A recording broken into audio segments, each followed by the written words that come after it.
वहीच्या पहिल्या पानावरती एका मुलानं एका स्त्रीचं सुंदर असं चित्र काढलेलं असतं. शिक्षक विचारतात, हे कुणाचं चित्र आहे?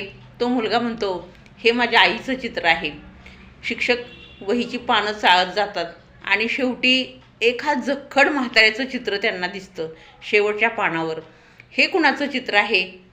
तो म्हणतो, हा माझा बाप आहे.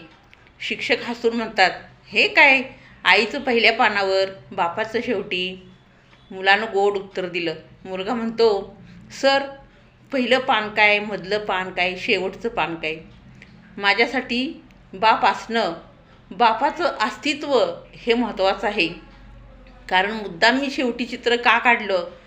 कारण शेवटच्या पानावरतीच वहीतली सगळी पानं अवलंबून आहेत. ते शेवटचं पान सगळ्या पानांचा आधार आहे. म्हणून मी तसं केलेलं आहे. बाप कसाही असू द्या हो,